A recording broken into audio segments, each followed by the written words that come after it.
conosco. Ele está no meio de nós. Proclamação do Evangelho de Jesus Cristo, segundo Lucas. Glória a vós, Senhor. Naquele tempo, Jesus convocou os 12, deu-lhes poder e autoridade sobre todos os demônios e para curar doenças, e enviou-os a proclamar o reino de Deus e a curar os enfermos. E disse-lhes: não leveis nada para o caminho, nem cajado, nem sacola, nem pão, nem dinheiro, nem mesmo 2 túnicas. Em qualquer casa onde entrardes, ficai aí, e daí é que partireis de novo. Todos aqueles que não vos acolherem, ao sairdes daquela cidade, sacudi a poeira dos vossos pés, como protesto contra eles. Os discípulos partiram e percorriam os povoados, anunciando a boa nova e fazendo curas em todos os lugares. Palavra da salvação.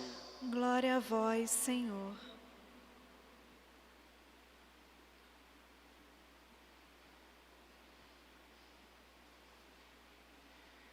Irmãs queridas, irmãos, hoje a primeira leitura que nós ouvimos é um trechinho do livro dos Provérbios, que vai acompanhando a gente ao longo desses dias. Segundo a tradição, esses provérbios são ditados que a sabedoria de Deus, o Espírito de Deus, infundiu no povo de Israel, e que o rei Salomão reuniu. Muitos desses provérbios ou ditados são de autoria do próprio Salomão, e elas espelham um pouquinho como é o olhar de um homem de fé, como é o olhar de um homem cuja vida está nas mãos de Deus para as situações do dia a dia. Nossa fé nos faz enxergar de um jeito melhor as coisas do dia a dia. Nossa fé nos faz encontrar oportunidades onde os outros só veem obstáculos, problemas. Nossa fé nos faz lidar de um jeito melhor com o dinheiro, com os conflitos em casa, com os problemas no trabalho. E tudo isso de alguma maneira é tocado pelo livro de Provérbios. Hoje nós ouvimos mais alguns desses ditos ou provérbios de Salomão e do povo de Israel. E a primeira parte deles nos lembra que a palavra de Deus é fiel. O Senhor não nos engana.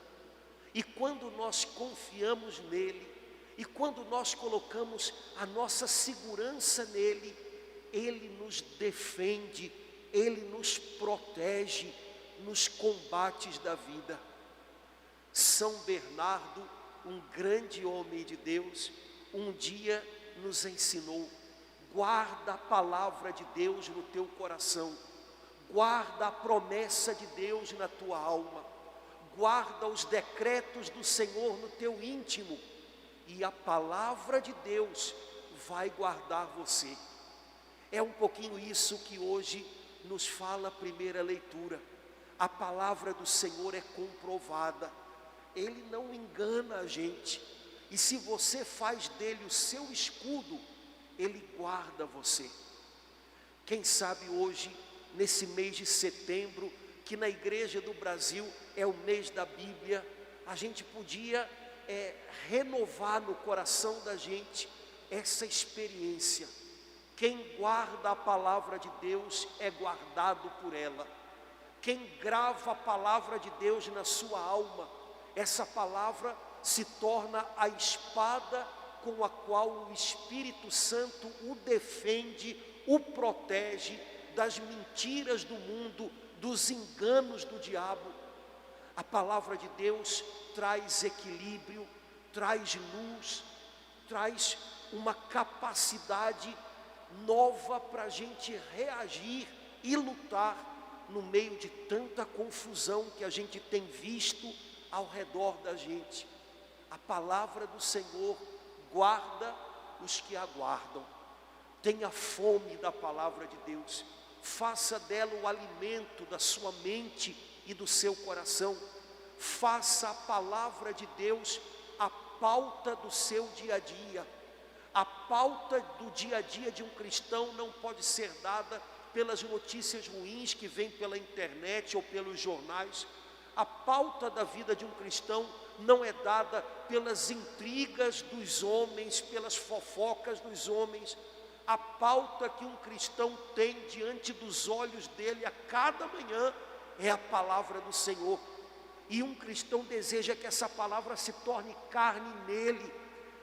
Faça da palavra de Deus a pauta da sua vida, e você vai ver que ela traz de volta a paz e o equilíbrio da sua alma. Na segunda parte do livro de Provérbios que nós ouvimos hoje, o rei Salomão nos diz assim: duas coisas eu pedi ao Senhor. Primeiro, que ele afastasse de mim a falsidade e a mentira. Bom, irmãos, com relação à falsidade e à mentira que possa haver em outras pessoas, não nos cabe fazer mudanças. A gente não vira as pessoas do avesso, a gente não muda os outros. Mas com relação à falsidade e à mentira que porventura ainda possam existir em nós, essas estão sob a nossa responsabilidade. A pessoa que nós podemos e devemos mudar se chama eu. E nós também precisamos pedir ao Senhor essa graça. Senhor, me ajuda para que não haja na minha vida espaço para falsidade, para mentira, para os escamoteios, para as justificativas, para as segundas intenções, para os enganos. Senhor, eu quero ter um coração transparente, como o coração de Cristo, como o coração de Maria, um coração que todo mundo possa ver e que não tenha segundas intenções. Quero ter um coração livre, Senhor, que não fica se justificando o tempo inteiro por tudo. Irmãos, como seria maravilhoso se nós fôssemos comprometidos em sermos servos da verdade, que continuamente estão varrendo para longe da sua vida aquilo que ainda possa ser falsidade, engano, confusão e mentira. E a segunda coisa que Salomão pede ao Senhor, e que eu acho que a gente pode pedir também: Senhor, eu não quero riqueza, mas também não me deixa cair na pobreza, porque na riqueza pode ser que eu me esqueça que foi o Senhor que me colocou lá, e eu posso começar a imaginar que tudo é fruto do meu trabalho e do meu esforço, que Deus, que nada. E pode ser que chegando a um patamar eu perca de vista o Senhor e deixe de ser grato. Por outro lado, Senhor, não me deixa viver em extrema pobreza, para que eu não me torne um resmungão, para que eu não me torne um reclamão, para que eu não desonre o nome do Senhor. No Novo Testamento, o apóstolo Paulo disse isso com outras palavras: sei viver na penúria, sei viver na abundância, porque o meu coração está satisfeito com o Senhor em todas as circunstâncias.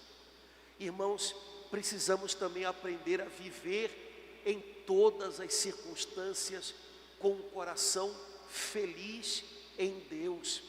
Precisamos aprender a transitar entre os momentos em que tudo vai bem e os momentos em que tudo fica complicado, sabendo que tanto uns quanto outros passam. Nosso coração tem que estar fixado no Senhor e a gente tem que sentir lá dentro: Deus me satisfaz. Na hora das grandes bênçãos, nada substitui a presença dEle na minha vida.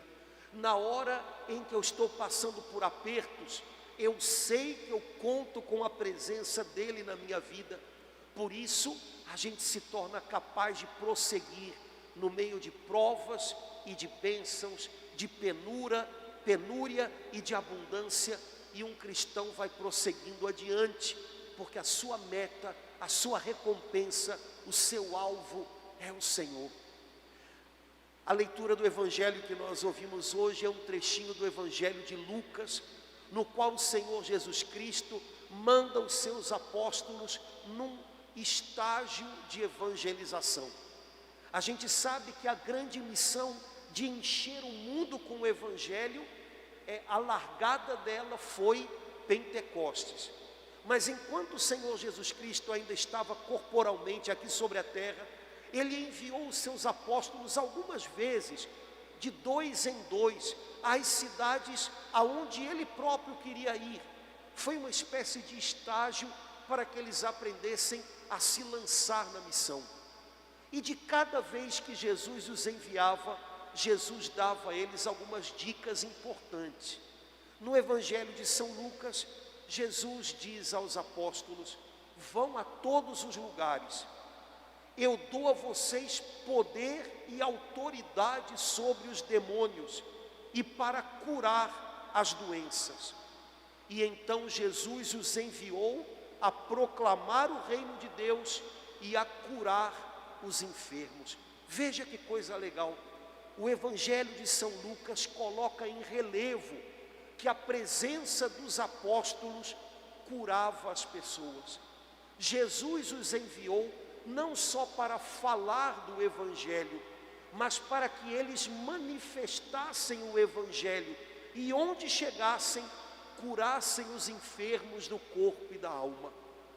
Meu irmão querido, minha irmã querida, me parece que é uma primeira boa dica. Um homem de Deus, uma mulher de Deus, um apóstolo de Cristo, um homem ou uma mulher em missão, e todo cristão é um homem que enquanto está aqui na terra, e toda cristã é uma mulher que enquanto está aqui na terra está em missão. Um servo de Deus em missão, uma serva de Deus em missão, é alguém que cura quem encontra pelo caminho da sua vida. Eu tenho certeza que todos nós, infelizmente, já devemos ter nos deparado na nossa vida com pessoas que adoecem aquelas que estão em volta dela. Talvez se alguma irmã teve um trabalho civil antes de entrar para a vida religiosa, ou se alguém que está participando da Santa Missa com a gente tem um trabalho civil, já deve ter encontrado um patrão que só de chegar deixa todo mundo passando mal, nervoso, porque é muito agressivo, porque expõe as pessoas diante de outras. Todos nós conhecemos pessoas que adoecem quem se aproxima delas. Minha irmã, meu irmão, nós não podemos ser essa pessoa. Nós temos que ser a pessoa que cura quem se aproxima de nós. Foi para isso que Jesus nos enviou. Na sua casa, você deve ser a pessoa que cura. Na sua comunidade, você deve ser a pessoa que, quando quem de você chega meio enfermo, encontra em você ânimo novo, disposição, vigor, porque a sua presença, as suas atitudes, a sua palavra transbordam Jesus. Essa foi a ordem do Senhor: onde você for, cure os doentes. Jesus nos deu poder e autoridade sobre os demônios. O maior exorcismo que existe é uma alma cheia do Espírito Santo. É um homem de Deus, uma mulher de Deus, que debaixo da autoridade que tem recebido do Senhor, que debaixo de obediência ao mandato de Jesus, está nessa vida em missão.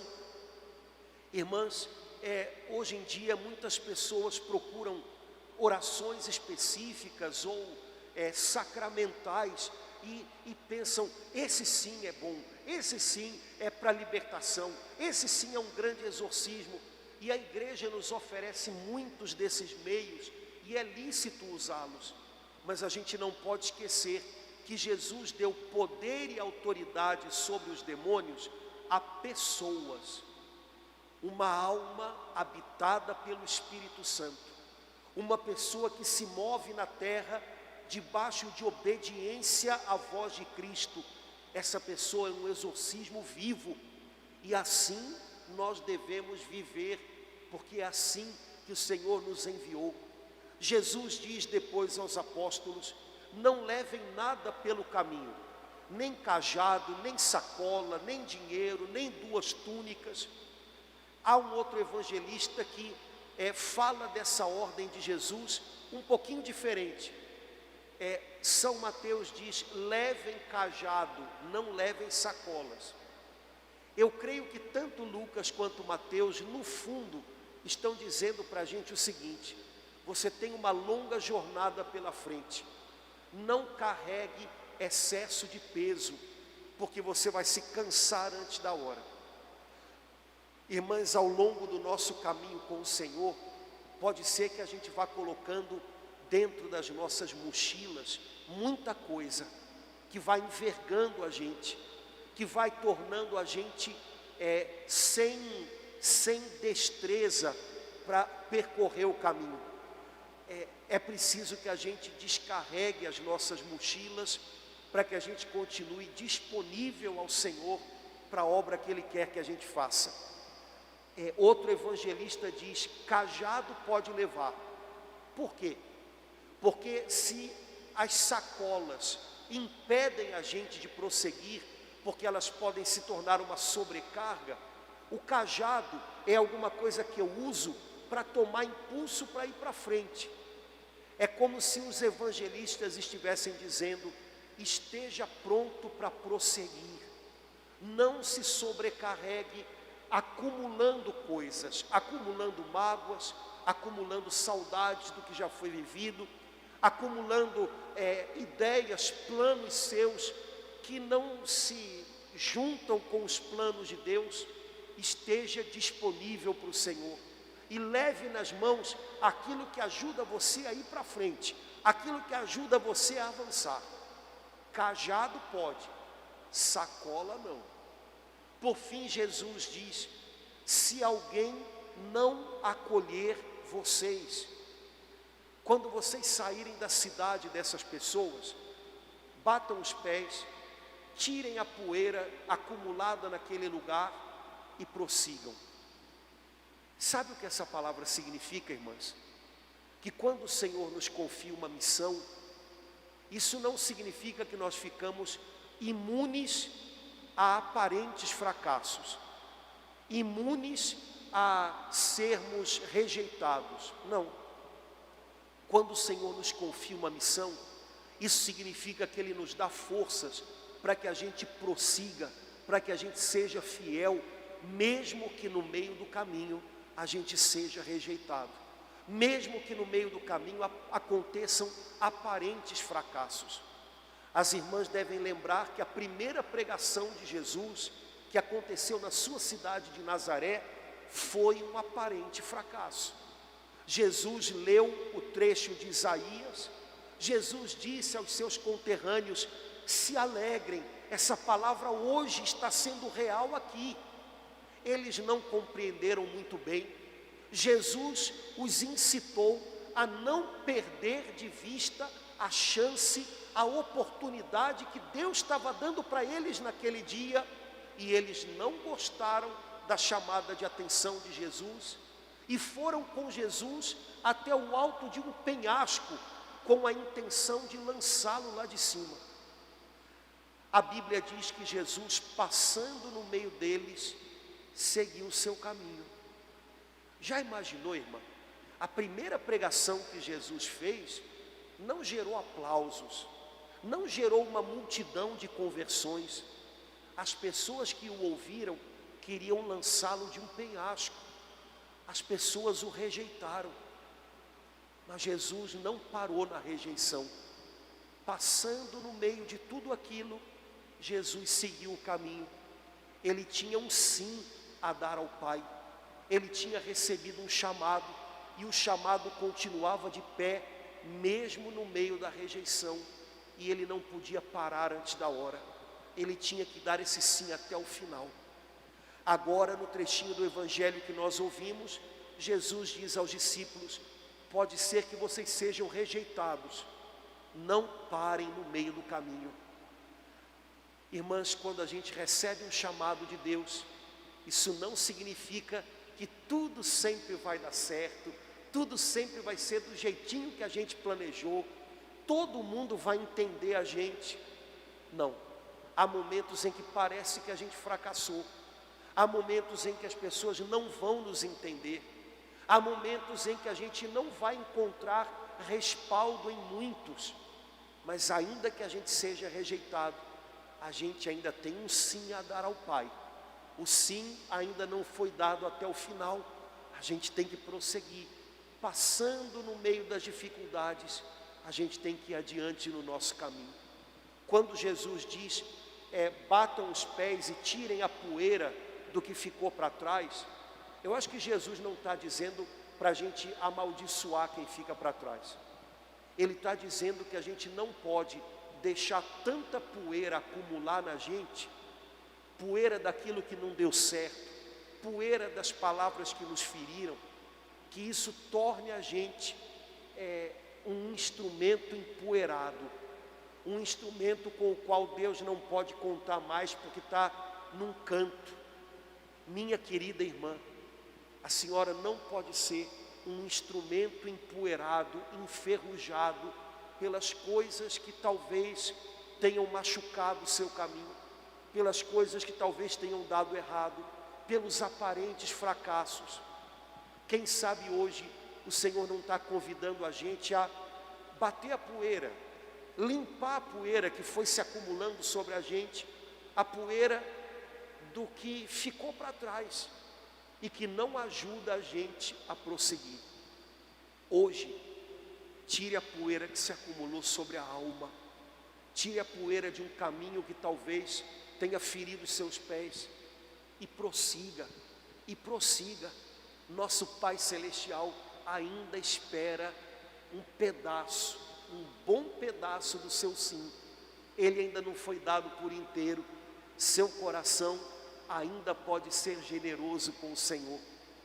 Que as frustrações, que os fracassos, que as coisas todas que possam nos ferir no caminho não nos impeçam de continuar à disposição do Pai para tudo aquilo para o que Ele ainda conta com a gente. Que o Senhor Jesus, que nos chamou, nos sustente no chamado, e que a força desse chamado, que continua gritando tão alto dentro da nossa alma, nos ajude a vencer tudo aquilo que nos empoeirou. Tira a poeira, prossegue o caminho. Jesus Cristo, que te chamou, ainda vai adiante, te dizendo que não é hora de parar. Você tem um longo caminho pela frente junto com Ele.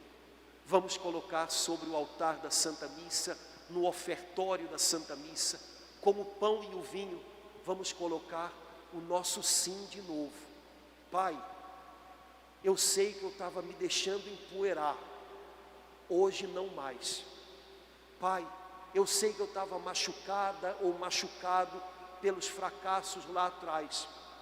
Eu hoje tomo as tuas mãos como meu cajado e renovo o meu sim. Eu ainda tenho um sim para te dar, vou contigo até o fim. Que esse sim esteja hoje repousado sobre o altar dessa Santa Missa. Cantemos o hino do ofertório. Quero sentir o calor